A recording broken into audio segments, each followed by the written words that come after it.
The best way to score more marks in UPSC law optional mains is linking your answer with current affairs. But you know what? A single current affair, we can link it to a lot of concepts. Let me explain. Tamil Nadu governor was a state of Tamil Nadu. This case law, you very well know that. It was stated by the High Court that a governor cannot sit indefinitely with the bills which was recommended by the state legislature. He have to sign it or send for reconsideration. Don't just sit with that. If you're going to sit with that, we will specify a time and we will say that we get an deemed consent. So without your sign, we take it as consent is given. Deemed consent will be taken. So that was the fact. You all very well know that. From this case law, you can link this as a current affair for Article 200 and also powers of governor, which is well and good, direct. But you know what? The High Court has stepped in and told that what governor must do and what he must not do, how he is violating a constitution and what he must act as. So that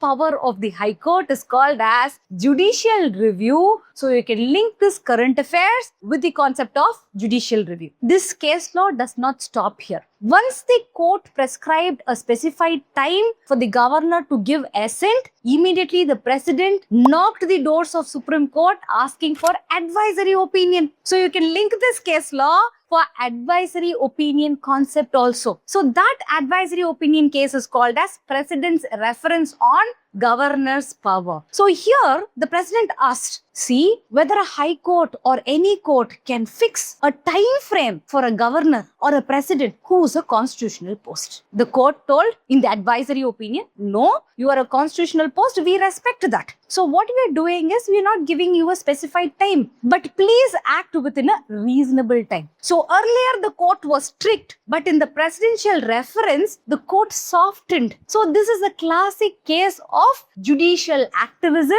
or overreach. We are overreaching little bit, but we come back little bit. Okay, along with the first case law and also the presidential reference, you can quote for judicial activism. Apart from this, you see, you act within a reasonable time. So we are telling this within the four corners of the constitution. That was the verdict of the court. So something the constitution says, then what the governor and president must do? They have to follow it. So this principle is called as constitutional morality. You act with morality, right? So this current affair can be linked with the constitutional morality also. So single current affair and you can link with all these concepts. And one more thing, this current affair can be linked with federalism also. So next video, I'll tell you what are the landmark case law for federalism and current affair.